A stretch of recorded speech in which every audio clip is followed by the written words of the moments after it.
The spark for massive change doesn't happen very often in a person's life. I'm talking about an event in your life that not only opens you up to reassessing yourself and how you're living, but to beginning that process of redefining your goal in life, redefining how you see yourself and how you move forward, how you think even in your life. What triggers these events can be something significant, or it can be quite mundane. It can be something that strikes you at the time as being very momentous, or maybe something that you look back on as a significant turn of events. It's only when you look back that you see this event, you say that's the thing that started it all off. And what makes it stand out from any other, seemingly life-changing event that happens in your life is that this one sparks an internal revolution in yourself. It sparks off a conflict where there is only one answer to this. There is only going to be one outcome, and you have to decide how that outcome is going to play itself out. So I've had a couple of these life-changing moments in my life. The biggest one came from a personal decision that I made to stop drinking alcohol back in 2013. That has laid the foundation for just a complete overhaul, not only of almost every facet of my life, but how I think about my life and how I think about myself in general. The first drink I had was at about 12. So the first alcohol drink I had was about 12 years of age. And I don't remember it too much, to be honest with you. I didn't like the taste. I experimented throughout my teenage years, as most people do. But I didn't really have a great reason to disappear into alcohol. I didn't drink a lot of alcohol. I was enjoying my youth. I came from a poor family, but I was happy. I was contented. And it was only when really I entered into the Dublin pub scene at 18 that I really started to drink more and more. A lot of the time it was because I was having problems transitioning from a child into an adult. I was struggling with that. I had a struggle with shyness. Not that I had any problems fitting in. I mean, most people found, I managed to get good friendships with people. So there was not a problem there, but it was that initial contact, and it was that initial, I suppose, going into a pub and going into that adult environment and, feeling that like I was a part of that. It felt like going back to school again in some states. But it was more transitioning over into and trying to build up my own new core identity as an adult. I think most people understand how difficult that can be. Now, the alcohol manufacturers, they know this. The frontal cortex, the prefrontal cortex, that's responsible for decision making, reasoning, planning, judgment, impulse control, self-control. This hasn't fully developed until most people are 25 years of age. So, 18, you've got a lot of growing to go. Add to this, there's a whole lack of experience and a lack of real knowledge about the world. There's also a need to feel grown up, and you've got a perfect recipe for tricking young people into accepting alcohol as just a normal part of life. Now, most of us don't need any convincing to take a drug or to try a drug when we're younger. There's certain drugs that, for me, that were off bounds. Heroin I never went near. But I tried a lot of different stuff. And I think it's the same with, if you look at alcohol companies as a drug dealer, it's that same mentality that they want to get you while you're young. The younger that they can get you into taking their drug, the harder it is going to be for you later on to distance yourself from it and to stop doing it. And it's just completely disastrous for somebody's life. Now, for me, as I said, that first discovery for me of alcohol as a tool to try and overcome my shyness, because you learn to deal with something through alcohol, it means that you're bypassing the learning process. You're not learning how to deal with alcohol, to deal with shyness on its own. Same goes for other things that I was using alcohol for later in life, such as relaxing, anxiety, escaping from my problems maybe, or escaping from life in general. You're just not learning how to deal with these things, or you're not learning as best as you should be. So I drank alcohol for over 30 years. And I want to talk to you just a little bit about that journey and how I started out and how that came about. I had my last drink on January the 2nd, 2013. And basically I stopped for several reasons. I wanted to be a better dad. I wanted to be a lot better dad. I wanted to improve my health. I wanted to increase the quality of my life, not just now, but well into the future. You know, who wants to be old and decrepit? You know, I wanted to improve the overall quantity of my life. You know, I wanted more life, but I also wanted to improve the quality, you know, so that every bit of life that I was living was good life, you know, instead of being stuck doing something. You know, when you look at the hospital statistics, 80%, up to 80% of people that are in hospital these days are in there because of lifestyle choices, because of things that they're doing to themselves. So I just wanted to get away from that. I wanted to try and avoid that as much as I could. I wanted to improve my finances, my business, my thinking, my relationships, and I knew that I wasn't going to do any of that while I was continuing down that road that I was going on.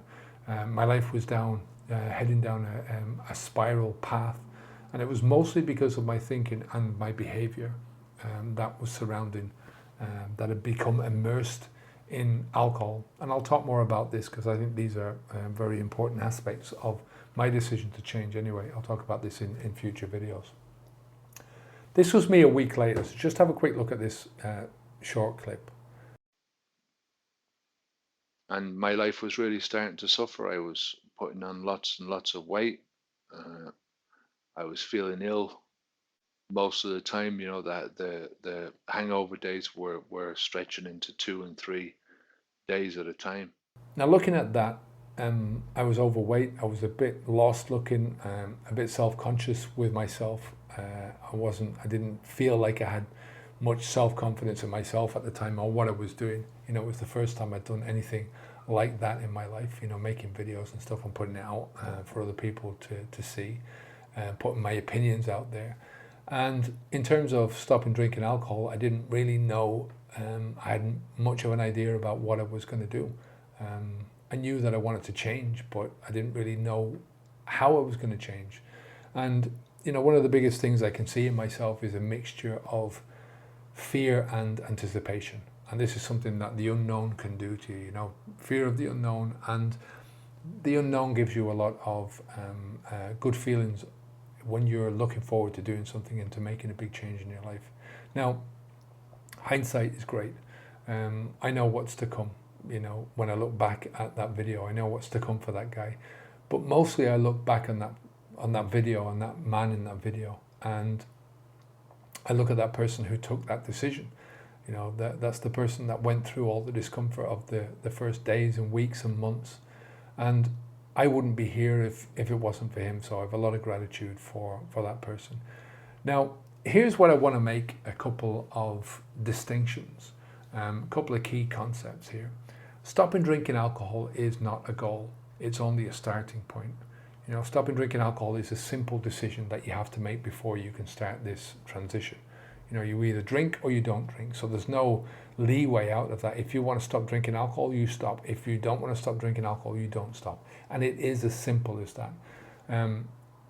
Stopping drinking alcohol, you have to do it before you start on this new journey, right? And there's a subtle psychological difference in that is going to create a whole different outcome depending on which perspective you're looking at this. That will sort of affect the way you think and you act. What I'm talking about is that if you continuously think that you're stopping drinking alcohol, I know people who have stopped 20 years later, they're still talking about themselves as being alcoholics, and they're still talking about this journey, and they're in recovery and all this kind of stuff. And that puts you onto a certain level. It brings you a certain mentality which locks you into a certain way of thinking. It's like having a straitjacket on you that is going to restrict what you can do in your life. If you look at alcohol as being the thing that's in your way, and you stop drinking, and now that you've stopped, you're going to turn your back on the alcohol and you're going to start off on a new journey. And what happens now has got nothing to do with the alcohol. It's got nothing to do with what happened before. You're going to have a whole different perspective, a whole different set of mindsets, and a whole different set of outcomes that are much more positive and much more realistic moving forwards. So when you understand this, when you understand that alcohol stops and then you start this new journey, you begin to see the evolution of the real goals in your life. And it's only when I stopped drinking alcohol and I wanted to turn alcohol from something that I was enjoying doing, or something that I presumed had a part in my life and that I was enjoying doing it as a part of my life, into something that I hated. I had to start understanding what it was doing to me. I had to understand what alcohol was, what it was doing to me. I had to understand what it was doing to my life, how it was affecting my life, how my life was being impacted by, how the whole quality of my life was being impacted. And like I said, I thought I was doing something that was beneficial, and in reality, I had been suckered into a way of living that was killing me slowly. I mean, that's the way I look at alcohol within our society now.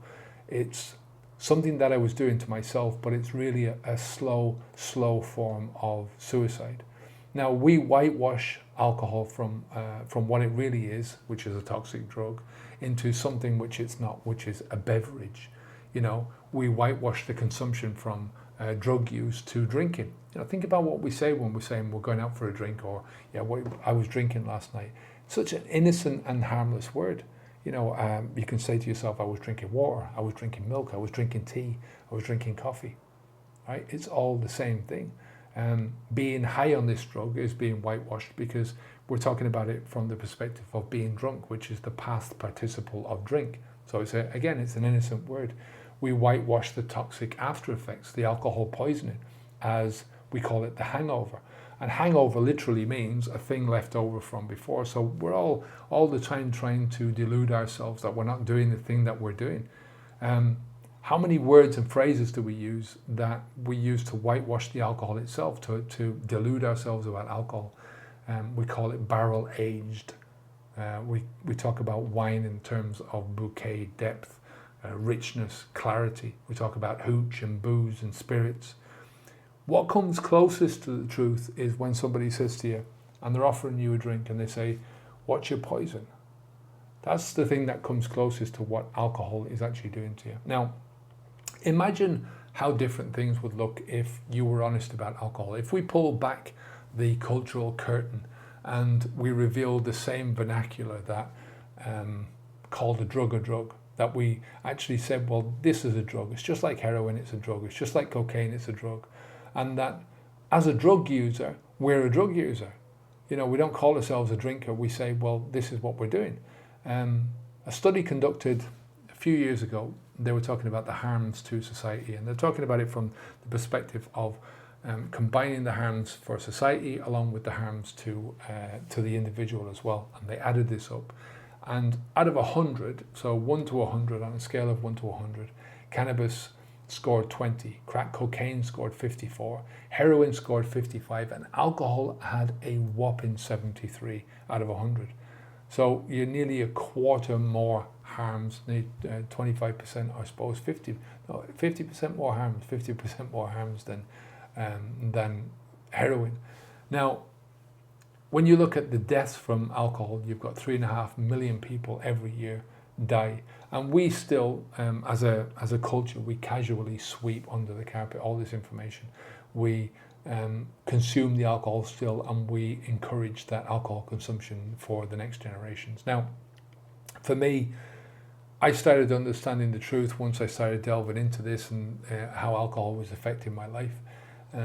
I started to see how much of a waste of life I had been living. I started looking at the waste of money, and I'm not talking about just the money that we spend on alcohol. I mean, it's a drop in the ocean, but I'm talking about the potential loss of money that we have by reducing the capacity of our brains, because every drop of alcohol you put into your body is affecting your brain in a negative way. And most of all, the waste of time, the amount of time that has been wasted by me and by everyone who drinks alcohol. Not just in the drinking of the alcohol, but afterwards as well, when you're overcoming the consequences of drinking alcohol. It's the best decision that I've ever made in my life. Life is all about trade-offs and choices. And when I was drinking alcohol, life was becoming constricted. Everything was becoming revolving around this one behavior, or this one way of thinking, this instant gratification mode of thinking. Like I said, any amount of alcohol is harming your brain, so you're literally handicapping yourself. You're handicapping your thinking, which is going to handicap everything else that you try and do in life. Now, when I stopped drinking, my life again started to expand. I had more time, I had more brain power, I had better use of the same amount of time because I was using my brain better, I was using my money better. I had much better quality of life, which for me was so important. Now, often in life, truthful reality is very simple. I mean, think about the consequences of just doing this one thing, persistently pouring this poison into your body. The consequences to you and to the people that you care about, the physical consequences, mental, emotional, relationship, financial, and as I said, above all, the time consequences, the amount of time that you're wasting. We've only got a certain amount of time, 27,500 days in the average person's life. What if you could improve yourself fractionally just by stopping drinking alcohol? We're talking about marginal gains, physical, mental, emotional, relationship, financial, time goals. One of the biggest lessons that I've learned in my life was that surround yourself with people who are thinkers and believers, people who are doers and dreamers. Those are the people who believe in life's potential and life's possibilities. And most of all, you should surround yourself with people who believe in you, who can see the greatness in you, even when you're doubting yourself, when you can't see the potential in yourself, when you can't see the possibilities of greatness within yourself. These people might be in your life already. And if they're not, they're out there. You can find them. You'll know these people when you meet them because integrity is something that you can spot a mile away. And at the end of the day, the person that you become is the person that you decide to be. We all need help at certain times in order to push us in the right direction, to get us on that right track. So what I want you to think about is how much of a better life would you have if you just got this one thing out of your life? I started with the idea of marginal gains, just specific small improvements in one area. By the time I started out my new journey, I'd made many mistakes, right? The biggest was not quitting sooner. They say that the best time to quit alcohol is 20 years ago. For me, it would have been 30 years ago. The next best time is now. And regardless of the mistakes that I've made, I have to live with those mistakes. I have to live that I didn't stop sooner. We all have to do that. We can do what we can to mitigate those mistakes, but it is what it is. Hindsight is 20/20, but it's only if you can see your past and you can learn by your past. You are where you are. And there's no set time that you have to change by. I changed by the time I was 46. But it doesn't matter if you're 56 or 66. My dad stopped drinking when he was 79 years of age, so it was a huge change in his life. But for me, once I changed that one thing, everything else changed. I'm evolving one step at a time, but it's heading in a good direction now. It's heading in the direction that I want it to head. I'm still learning about it. I evolved from my initial aims to becoming the best possible version of myself. That gives you a much wider scope and a wider impact in your life because you're attacking your life from many different facets. You can influence your life from a wider perspective, and just it increases your potential for growth overall. So if you increase your time just a little, you get better experience in life, in growing to your potential outcomes. And the more time you spend on things like this, the more time that you spend on the things that truly give you pleasure in life and truly give you a sense of achievement, a life well chosen. We're talking about it earlier on, that life is all about choices and trade-offs. So, just think about that. In the next video, I want to help you to look for your reason. Why are you doing this? Why are you thinking about doing this? What's your motivation to do it? I'll see you then.